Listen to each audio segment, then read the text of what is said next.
Hey, this is Casey Glass for Worship Synths, and I'm here today to demonstrate how to run playback tracks in MainStage. So, Ableton is kind of the go-to for this, but MainStage is also capable of playing back tracks. There are helpful ways to prepare your tracks in MainStage before you bring them in. I will cover that in another video, and in this video we'll just kind of look at how to put that back together in MainStage. So I've gotten a pretty simple concert here. We're going to go just real quick into the layout mode. We want to do a couple of things real quick. We're going to take these guys and slide them all over to make a little bit more space. We'll slide this guy over too. And we want to add another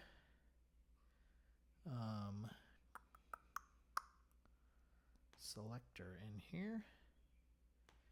We want that, we want to put that right up about here. And we'll kind of make it big so we can see it. Then we need to add a couple of buttons. And we'll add one of those. We're going to make it a little bit smaller. And we'll copy that. And kind of just spread them out. 2, 3. Grab these two, move them over a little bit. And then we can grab them all and distribute. There we go. Now they look nice. Good. And we are going to set our text thing to patch names or markers, because we're going to use the marker function. And then these buttons we can use for additional transport playback. So that's what we need. Yeah, we'll skip that. We don't need to worry about overlapping objects. And so now we're here in just the classic electric piano patch. Right now there's nothing for the patch or marker screen to show, so it's just showing the patch name. And here's our patch list if we had more of them. So the first thing we need to do is go ahead and add a couple of tracks, however many tracks we're going to need for our playback. And these need to be instrument tracks, not audio tracks like you would think. And so we don't really need any input, and we can set them all to no output because we're going to assign that. And let's put in 4 of them. Now we have 4 instrument tracks, and on all of them the instrument that we want is the playback plugin. And you can choose mono or stereo depending on your source file type. Why don't we just make them all mono for right now. And so there's one. And you guys can come on back when I have all of them in there. All right, so I now have 4 playback tracks. Now, if you want to divide your outputs, you are going to need a multi-output interface. I'm actually using a 4-output interface. It's really 2 stereo outputs. So if I'm going to send anything to one or the other output, I need to pan those tracks. But it may be possible for you just to pick output 1 or output 2 and that sort of thing if you're not using stereo pairs. So let's say that we're going to do click plus 2 other tracks or a couple of tracks grouped together plus my instrument. So I have my instrument here on outputs 1 and 2, and we'll just pan that all the way to 1. So my piano is going to be on output 1. So you can hear that. And then let's say in my next track, I'm going to say that's going to be the click or the cues in the click, and we're going to put that out to output 2. And let's say the next track is maybe a pad or something, who knows, but we'll send that one to output 3. And the last one is going to be going to 4, and maybe we'll have another one as well that we're going to send out to 4. So we've got kind of a selection of things there. So we have our playback plugins, we have all of our track assignments. We can go ahead and label down here if we want to. Let's just look at real quick how to assign things and how to sync them to the tempo. So the first thing we need to do is go into the playback plugin, and a couple of quick things. This is just like any other plugin, so you can load defaults if you have default things to put in there. This is where you're going to load your file.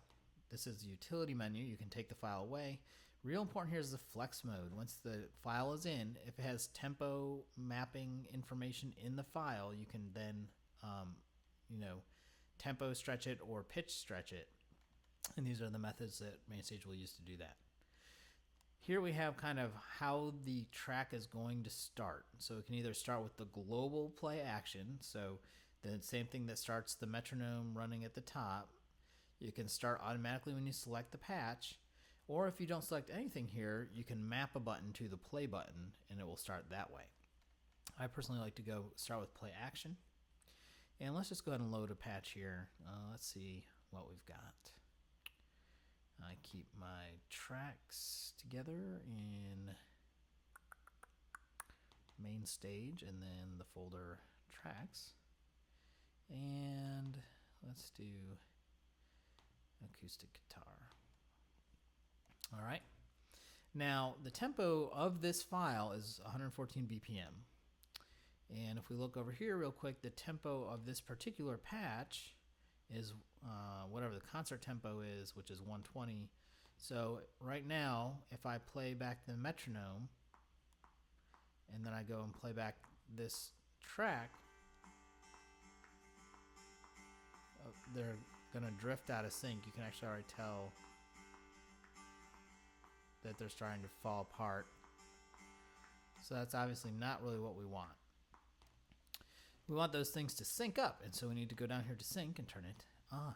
And now because the Playback Module knows the tempo of this file, it's going to stretch it to, or compress it to be the right tempo. And so I can change the stretch mode to polyphonic, and it will stretch it so that it fits a little bit better.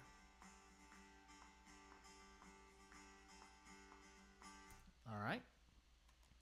We can also tell it how we want it to respond to marker changes or things like that. And so if we want, we can make it snap to the bar so that it will always kind of come in on a bar.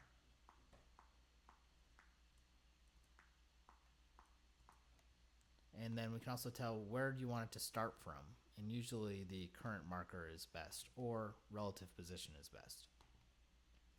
All right, and so now if I go down here and I switch this to 114, you can see that the Playback Module's tempo is following that. Over here we can choose how it'll fade out if we turn it off. We can choose whether or not there's a count in before it will start to play. And then these are our marker locators. So you can see I have markers loaded up here. If you wanted to add a marker, you could right click on this timeline and hit add marker at the appropriate spot. There's kind of a more easier, effective way to do that, and we'll talk about that in a minute. So here we have one Playback Module, and a quick tip, if you want to switch between modules without loading new windows, hit this link button, and we're going to go to the next one, and we're going to load in my piano track. All right, so now we're going to play the piano track, and it's running. But you notice the guitar track did not play, which is really not what we want to have happen. So what we need to do is make sure they're in the same group. So we're going to go down here and group these all to one. And I need to move my window a little bit so I can see the guitar track. I'm going to move that one to one. And now, oh, I didn't switch my snap twos. And sync and play from current marker. So now we can go back to the beginning and we'll get our count in, and then they'll both start to play together, even though I started the playback in this module. So in that way you can kind of link a bunch of modules together so they all play together, or you can have them play differently. So it's really kind of useful in terms of when you play back which part. You don't have to have every track start at the same time. You can play back just bits and pieces here and there.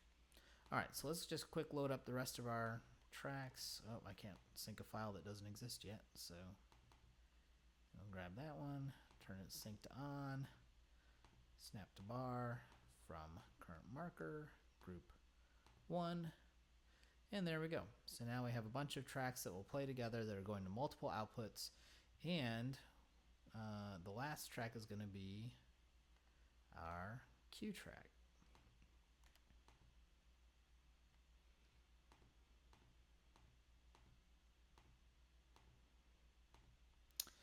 Okay, Now, how do we get this window to work? Well, we really just need to map it to something, and I would recommend mapping it to the playback module for your cue track, because you'll likely always have a cue track, and now you'll see that. Oh, we need to start back at the beginning. There we go.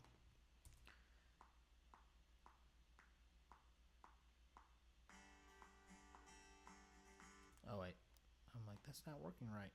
It's not in a group. There we go.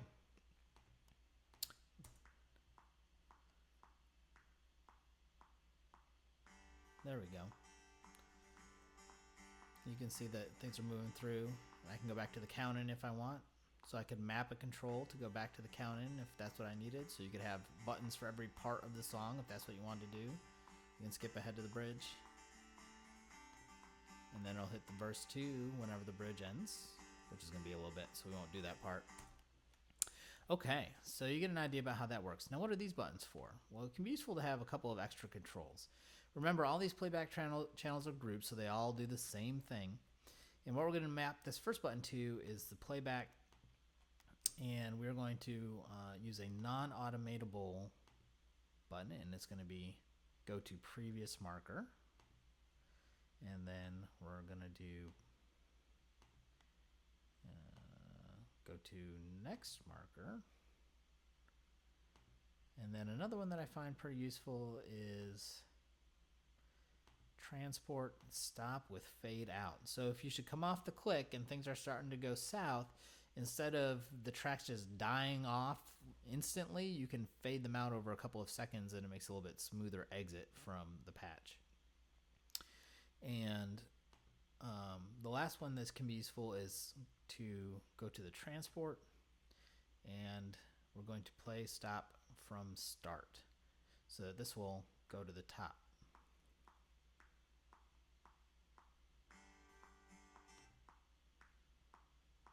Okay, and that's it. So now we have multiple tracks going to multiple outputs that are all synced in playback. We can jump around between the markers in the song. We can time stretch or pitch stretch the pieces of the song as needed to fit the tempo, so that the tempo is going to flex with our project. And that's about it. So if you have any questions, please hit me up at worshipsynths.com, and have a good night.